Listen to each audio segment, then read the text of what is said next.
Bom, pessoal, na aula de hoje eu vou apresentar a vocês a definição de energia eólica e mostrar o panorama aqui no Brasil dessa energia limpa e renovável. Também vou falar sobre o panorama mundial e as perspectivas futuras da eólica.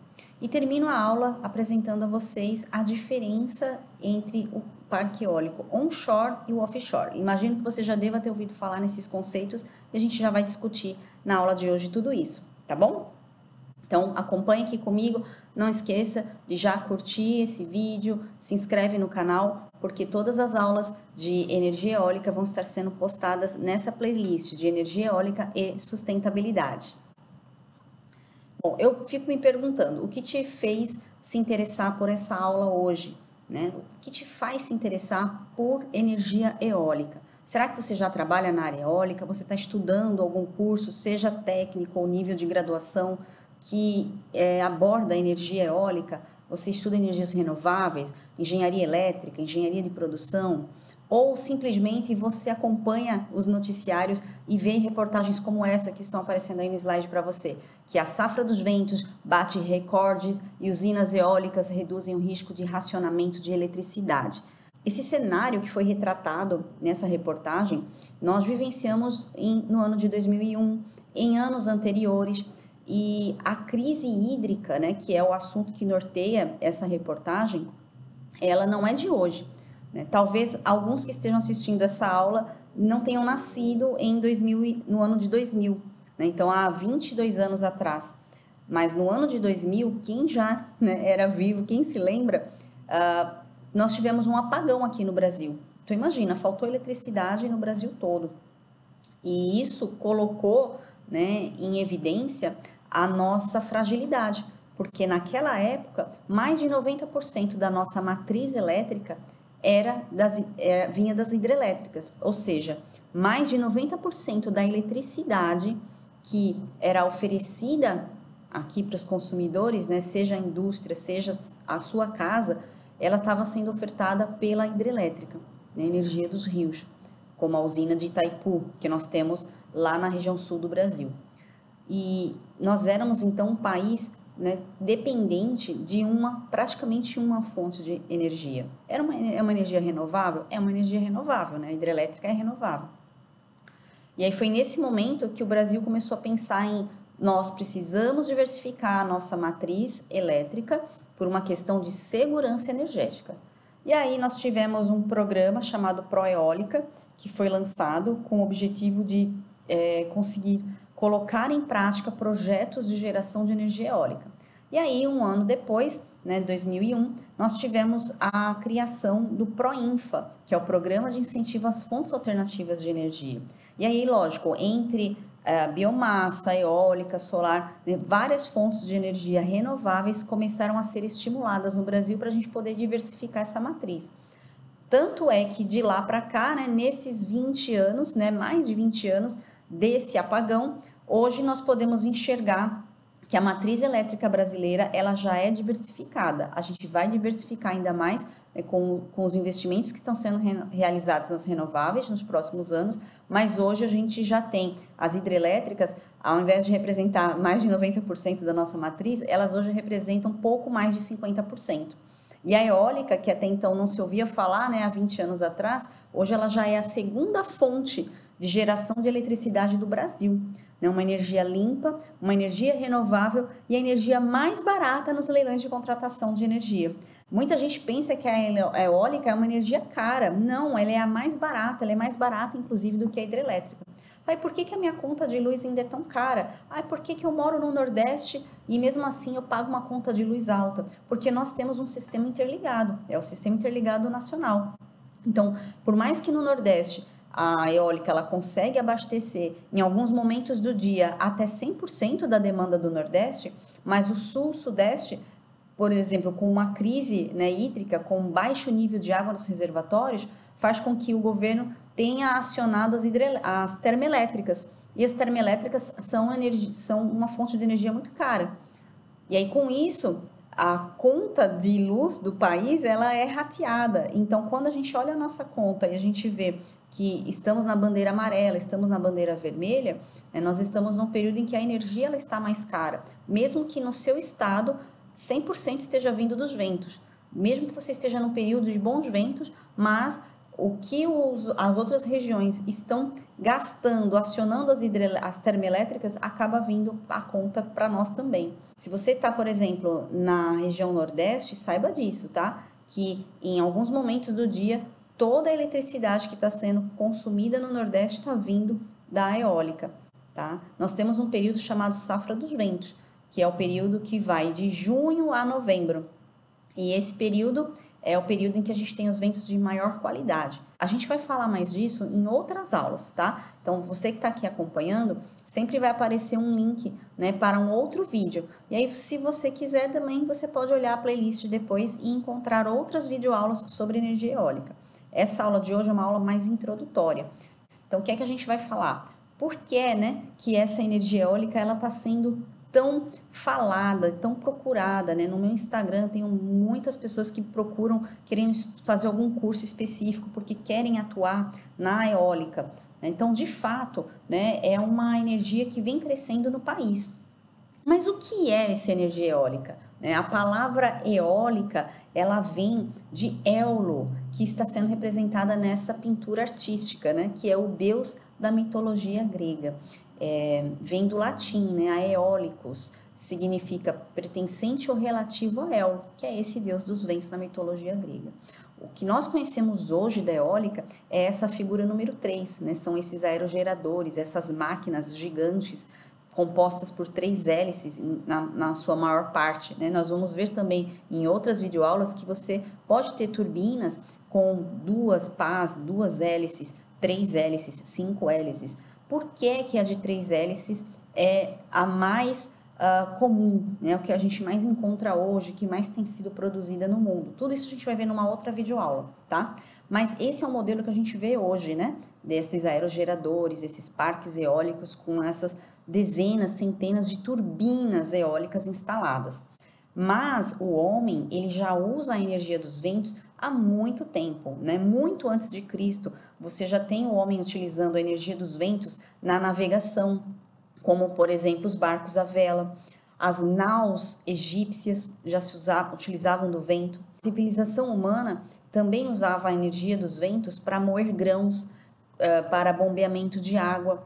E aí os chamados moinhos de vento, né? Moinhos de vento, ou os cataventos, em que você tinha hélices mais primitivas, como essa da figura 2, em que com esse movimento de rotação, você tinha então a produção de energia mecânica, e essa energia mecânica, ela triturava, né, os grãos e também poderia ser usada para o bombeamento de água. Se você não assistiu o filme O Menino que Descobriu o Vento, eu recomendo que você assista. Ele fala sobre essa realidade, né, de uma cidade, um povoado na África que passava fome, que não tinha água para irrigar a plantação, então eles não tinham uma boa colheita, e foi então que um menino começa a desenvolver uma turbina eólica para o bombeamento de água para irrigação.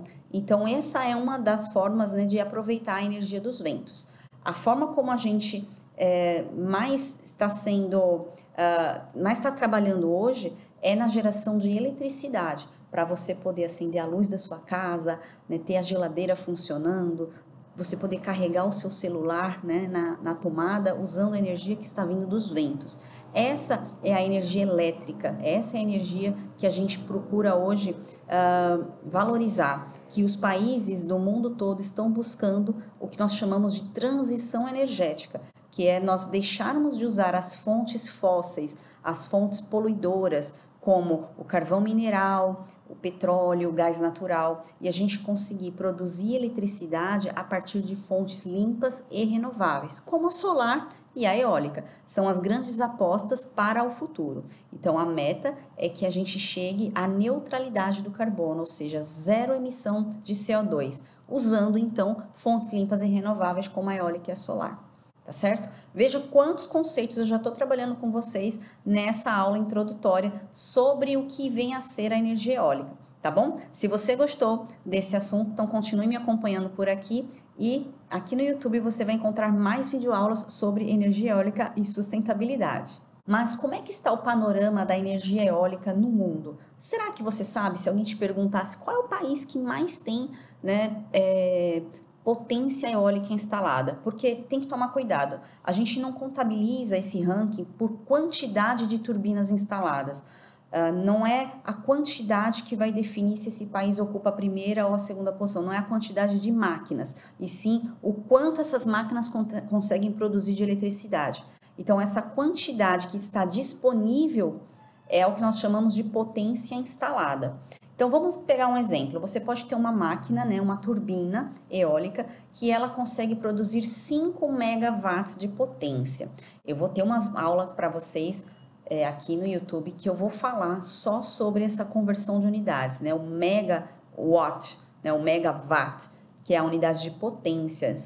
Lembra muito a aula de física, né? Vê como as aulas de física são importantes para nós. A gente vai trabalhar isso aqui, então, numa outra aula, tá? Mas vamos considerar, então, que a gente tem uma turbina de 5 megawatts de potência.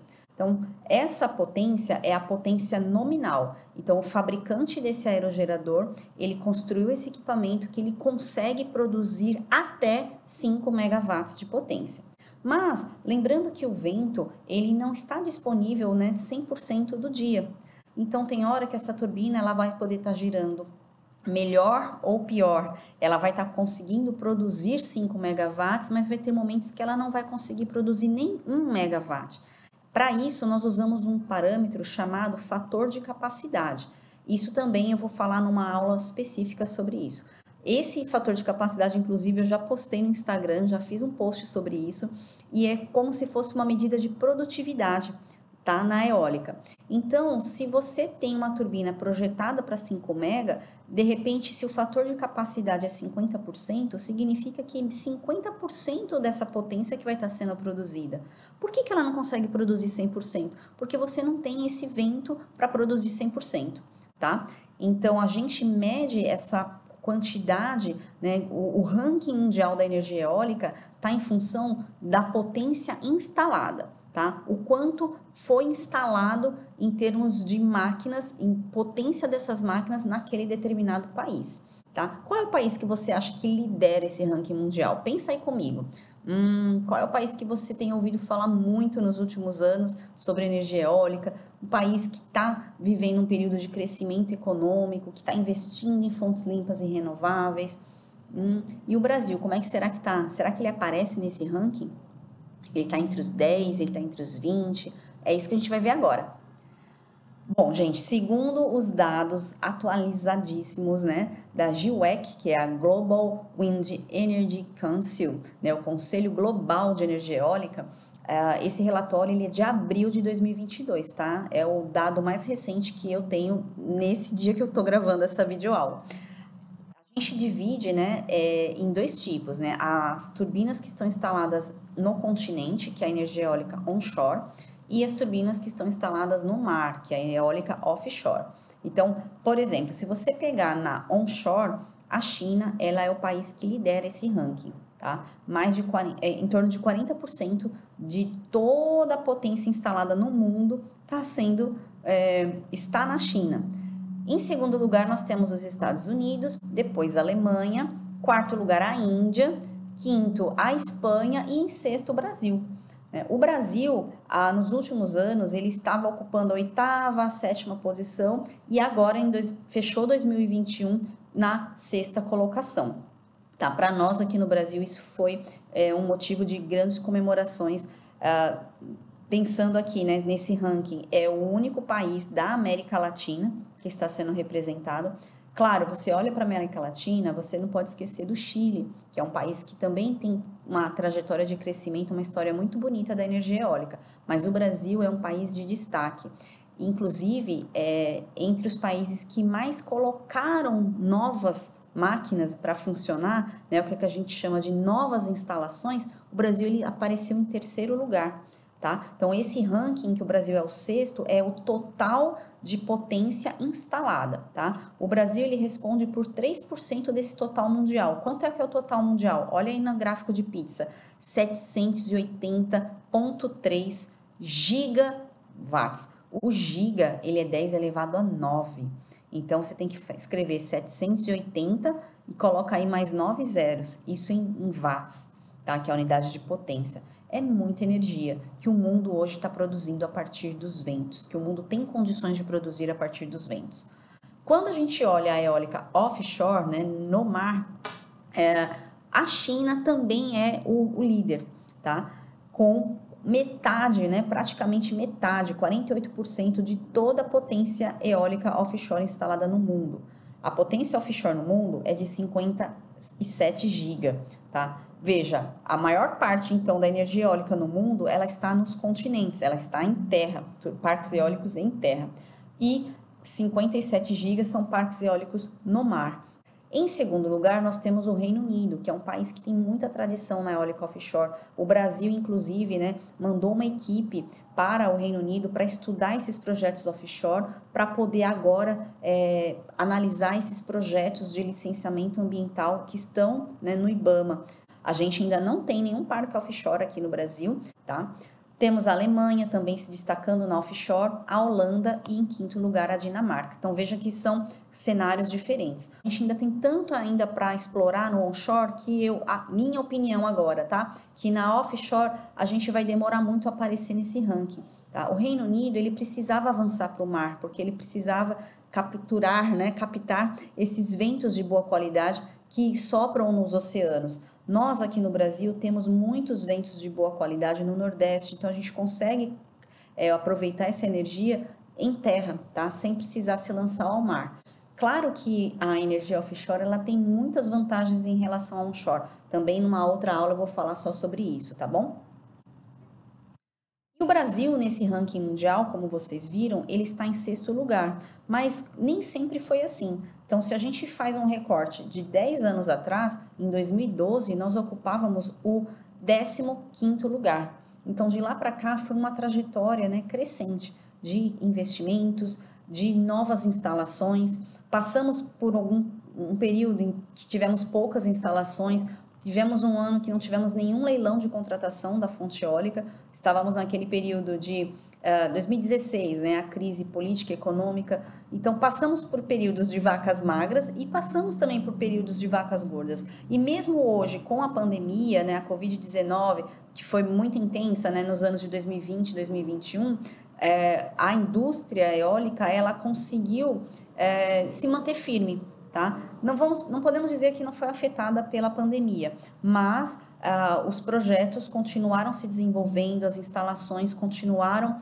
num ritmo crescente, e mesmo a gente hoje estando em sexto lugar, e mesmo a China, os Estados Unidos colocando novas instalações, o que os especialistas colocam dessas agências internacionais de energia eólica, eles colocam o seguinte, que ainda assim a gente precisa acelerar os nossos passos, porque aquelas metas que foram colocadas lá no Acordo de Paris, né, alguns anos atrás, elas foram metas que os países se comprometeram, né, a reduzir as emissões de gás carbônico. O Brasil, por exemplo, se comprometeu a diversificar sua matriz energética, colocar mais fontes renováveis nessa matriz, diminuir o número de queimadas, reduzir desmatamento.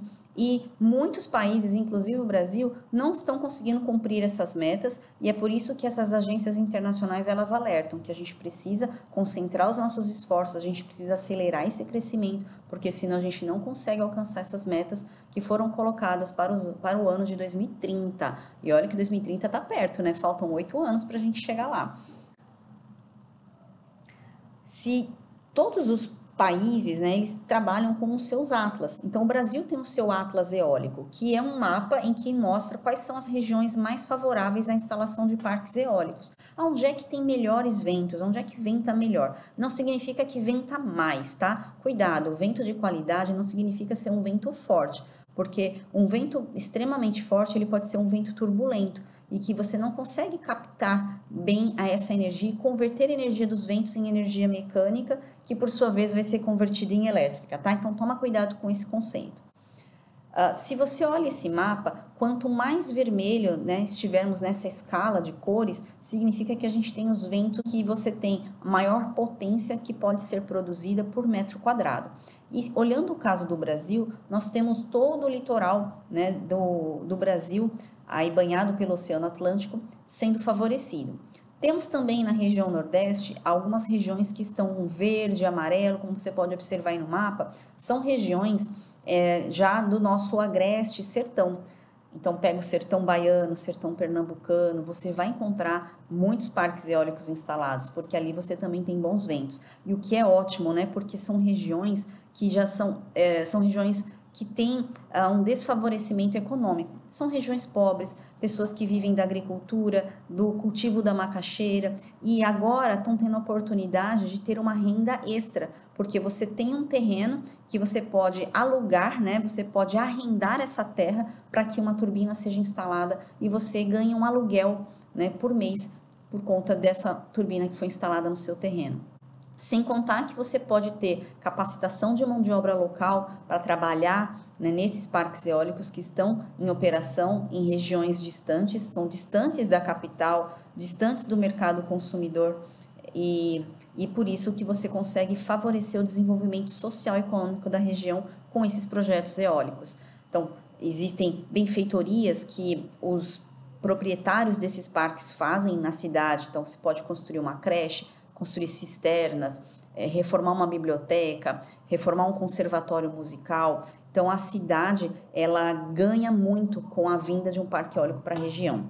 Você fala, mas não vai ter impacto negativo, não vai ter destruição de uma vegetação, morte por pássaros que vão colidir com as turbinas. Olha, isso é um assunto que eu vou deixar para conversar com vocês numa aula específica sobre os impactos ambientais, apesar de ser a palavra ambiental, a gente analisa impacto também sob a ótica econômica e social, tá? Só adiantando.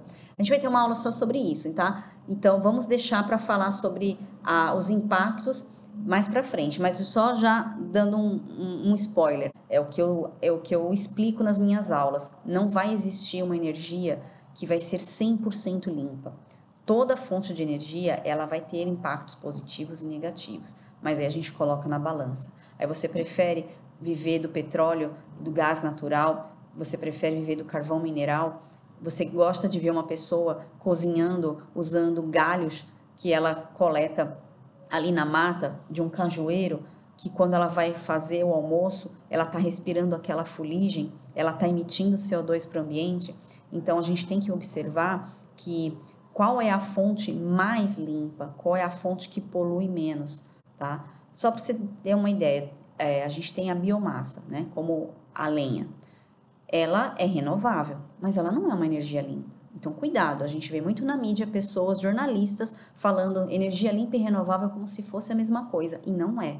Existe uma grande diferença entre energia limpa e renovável. O exemplo que eu acabei de dar mostra isso para vocês. A biomassa é uma energia renovável, mas ela não é limpa. Tá? Pega a energia nuclear, é uma energia limpa, mas ela não é renovável. Tá bom?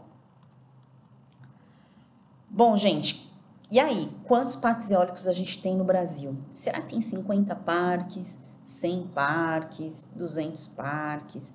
Quantos estados do Brasil já utilizam, né, já produzem energia a partir dos ventos?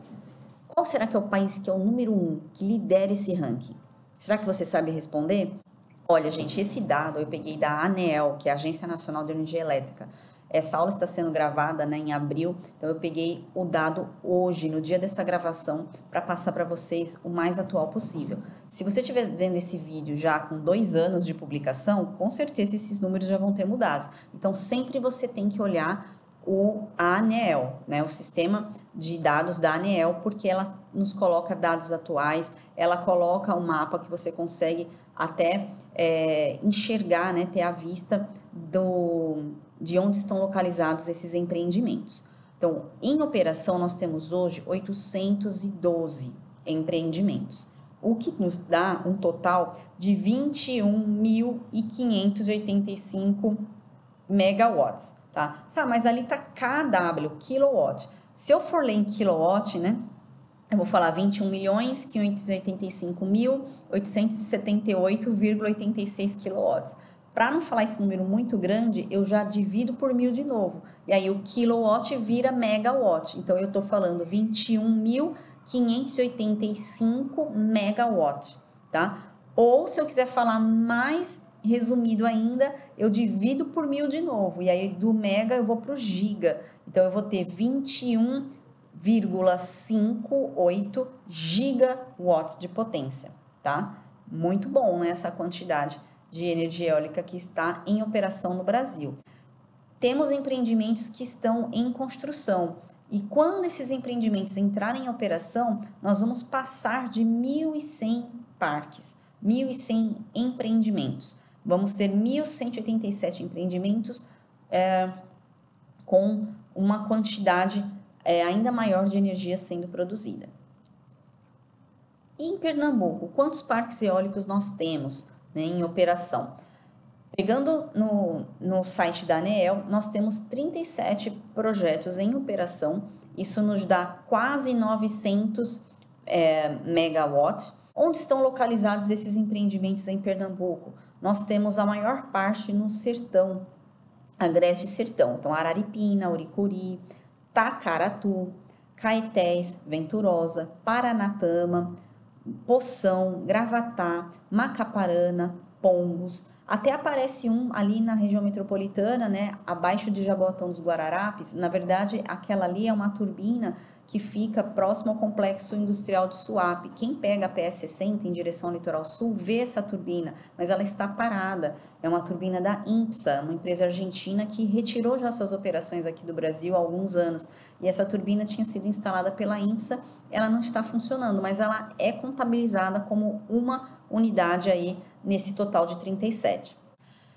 No Brasil, nós temos aí 12 estados que se destacam. Quando você olha lá no SIGA, você vai ver que vai aparecer Minas, vai aparecer São Paulo, só que são turbinas experimentais, são turbinas que foram instaladas em um centro de pesquisa e que elas não são contabilizadas para efeitos de produção de eletricidade para o país. Mas o que nós temos que nos atentar são com as primeiras colocações, os primeiros colocados nesse ranking. Então, a gente tem aí liderando o Rio Grande do Norte, em seguida a Bahia e o terceiro o Ceará. Esses são os 3 grandes estados e todos na região Nordeste.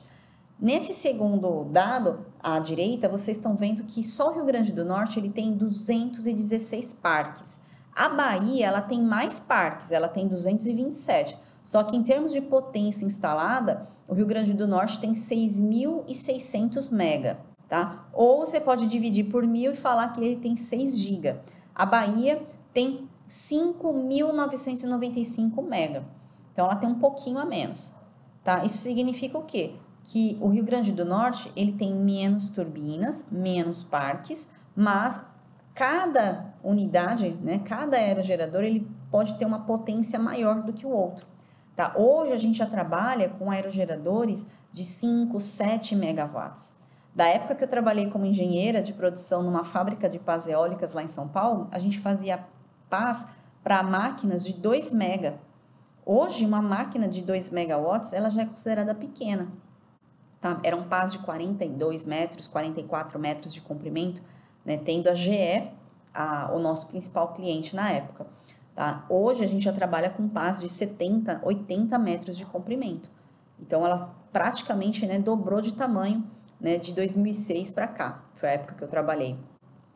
Tá? Então, veja que esse mapa, né, do Brasil, ele está, então, distribuído para 16 estados. 12 estados. E aí, veja se você encontra o estado onde você mora, né, ou onde você nasceu, está aí nesse ranking. Tá? Eu, por exemplo, estou em Pernambuco. Pernambuco ocupa a 6ª colocação. E ao longo dos anos, né, se a gente pega, como eu falei, né, nós tivemos em 2000 o apagão, depois no ano seguinte, né, o Proeólica, o Proinfa, e de lá para cá que a energia eólica começou a se consolidar. E aí você vê uma trajetória, né, crescente, e a expectativa é que até 2024 a gente ultrapasse os 30 GB. Então, é um crescimento acelerado, é um crescimento que reflete por que as pessoas hoje estão procurando estudar energia eólica, por que as pessoas estão procurando trabalhar na energia eólica, porque é uma área que está em expansão, é a grande aposta para o futuro, para a geração de eletricidade limpa e renovável.